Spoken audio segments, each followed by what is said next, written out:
नमस्कार, बहुत-बहुत स्वागत है आपका अपने चैनल पे। देखिए बीपीएससी की अब तक बहुत सारी वैकेंसीज़ निकल चुकी है। टीआरई 1, टीआरई 2 निकल चुकी है और अब ये टीआरई 3 यानी तीसरे चरण में 71,000 वैकेंसी और चौथे चरण में 1 लाख शिक्षकों की नियुक्ति होनी है। टीआरई 3 और टीआरई 4 की भी अभी से आ गई। देखिए किसी स्टेट में वैकेंसी निकल नहीं रही, जैसे यूपी बहुत साल हो गए और वहीं बिहार थोड़ा-सा एरिया वाइज़ छोटा राज्य होने के बाद भी इतनी सारी वैकेंसीज़ निकल रहा है। आज हम इस वीडियो में जानेंगे कि इसके क्या बेनिफिट्स हैं और क्या इसके डिसएडवांटेजेस हैं। तो देखिए सबसे पहले हम न्यूज़ जान लेते हैं कि न्यूज़ क्या है। तो न्यूज़ में ये के पाठक जी ने कहा है कि तीसरे चरण में 71,000 वैकेंसी और चौथे चरण में 1 लाख शिक्षकों की भर्ती आएगी। बहुत अच्छी बात है, भर्ती आनी चाहिए। लेकिन भर्ती कितनी जल्दी आ रही है आप ये देखिए। साल मार्च से लेकर अगस्त तक प्रदेश में 1,71,000 शिक्षकों की नियुक्ति के लिए परीक्षा होगी। इसमें शिक्षक नियुक्ति की चौथे चरण की परीक्षा अगस्त में होगी और जो तीसरे चरण की परीक्षा होगी वो मार्च में होगी। देखिए ये लिखा है इस साल के मार्च से लेकर अगस्त तक, यानी मार्च में भी परीक्षा होगी और परीक्षा अगस्त में होगी चौथे चरण की। शिक्षा विभाग के अपर मुख्य सचिव के पाठक ने कहा कि अगस्त में शिक्षक नियुक्ति परीक्षा का चौथा चरण होगा, यानी तीसरा इससे भी पहले हो जाएगा। इस चौथे चरण में 1 लाख शिक्षकों की नियुक्ति होगी। आगे इसमें ये समझने वाली बात है कि बीपीएससी अभी तक 2 चरणों में शिक्षक बहाली की परीक्षा ले नियुक्ति कर चुका है। दूसरे चरण की नियुक्ति परीक्षा व पहले चरण की पूरक परीक्षा फल के आधार पर 96,000 अभ्यर्थी सफल घोषित किए गए हैं। इनमें से 76,000 अभ्यर्थियों ने ही नियुक्ति पत्र लिया है, बाकी ने नियुक्ति पत्र नहीं लिया। क्यों नहीं लिया इसके बारे में हम डिस्कस करेंगे। दूसरे चरण में 1,22,000 रिक्तियां थी।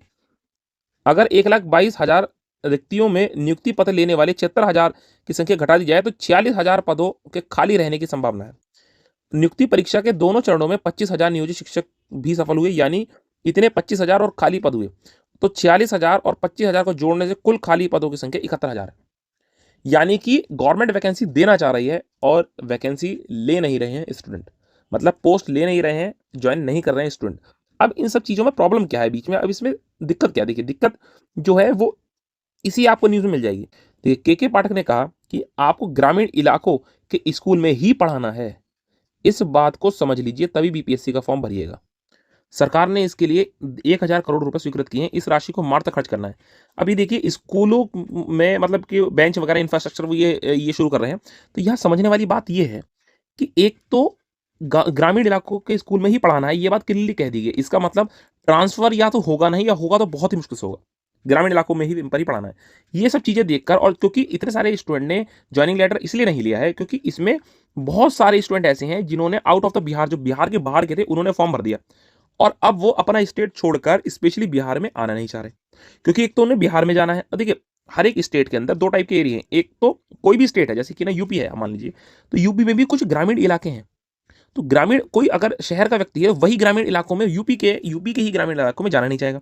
वो दूसरी स्टेट में बिहार का उसने फॉर्म भरा कि हमें सिटी में मिल जाएगा पढ़ाने को, लेकिन जो सिटी में मिल ही नहीं रहा है, बिहार के भी गांव में मिल रहा है। एक तो अपनी स्टेट छोड़कर जा रहा है, ऊपर से गांव में। तो ऐसा इस वजह से बहुत सारे स्टूडेंट जो अब जिन्होंने अपने ज्वाइनिंग लेटर नहीं लिए हैं, उसकी वजह यही है कि वो दूसरे स्टेट के हैं और वो ग्रामीण इलाकों में बिहार के जाना नहीं चाहते, या फिर वो बिहार के ही हैं वो ग्रामीण इलाकों में जाना नहीं चाहते। लेकिन अगर प्राइमरी में या आपको टीचिंग सेक्टर में जाना है, टीचिंग सेक्टर कोर है और वहाँ पर एकदम बेस से गाँव का भी जो ग्रामीण का भी जो बच्चा है, वो भी उसे भी शिक्षा का मौका मिले। इसलिए टीचर जो है वहाँ भी गाँव में होने चाहिए और इसलिए नियुक्ति तो आपको गाँव में भी लेनी पड़ेगी। देखिए अगर आपको टीचिंग सेक्टर सुधारना है तो स्टूडेंट का, तो वही है, इसमें वैकेंसी इस बार भी रह जाएंगी। लेकिन हाँ, ये जो इतनी जल्दी वैकेंसी आ रही है, देखिए आप मार्च में आ गई वैकेंसी और मार्च में वैकेंसी आ जाएगी, उसके बाद अप्रैल तक ये आ जाएगी टीआरई 4। तो ये थोड़ा सा मैं समझता हूँ कि इतनी जल्दी अगर वैकेंसी आप भर देंगे तो कुछ भी है, वैकेंसी तो आपकी लिमिटेड है ना। उसका जब व्यक्ति रिटायर होगा तब वैकेंसी क्रिएट होंगी, नहीं तब आप वैकेंसी निकाल पाएंगे। तो इतने अगर आप तुरंत ही वैकेंसी सारी की सारी भर देंगे तो देखिए जो व्यक्ति इस समय बीटीसी कर रहा है, इस समय उसने बीएड में एडमिशन लिया है, अगले साल लेगा, उससे अगले साल लेगा, उनके लिए भी वैकेंसीज कम से कम इतनी हो कि जरा मतलब ठीक लगे। बाकी हो सकता है कि भाई ये सारी सारी चीज़ों की जांच पड़ताल करी गई हो। वैसे मैं उम्मीद करता हूँ जो वैकेंसी इतनी सारी निकाली जा रही हैं, इसमें फ्यूचर भी देखा गया होगा कि फ्यूचर में भी वैकेंसीज निकालनी होती है, जो स्टूडेंट उन्हें प्रोत्साहित करने के लिए कि जो बीटीसी करें या बीएड करें, उन्हें प्रोत्साहित करने के लिए वैकेंसीज का मार्जिन रखा गया होगा कि फ्यूचर में भी निकाला जा रहा है। रखा गया बहुत अच्छी बात है। अगर मान लीजिए वो मार्जिन हल्का सा अगर गड़बड़ हो जाता है तो उन स्टूडेंट के लिए प्रॉब्लम आएगी जो अब बीटीसी कर रहे हैं या बीएड कर रहे हैं या जो अब कुछ पढ़ाई करना चाह रहे हैं, एजुकेशन सेक्टर में अब जाना चाह रहे हैं। चलिए देखते हैं बाकी वैकेंसीज कब आती है, क्या उसके परिणाम रहते हैं। मिलते हैं आपसे अगली वीडियो। नमस्कार, जय हिंद, जय भारत।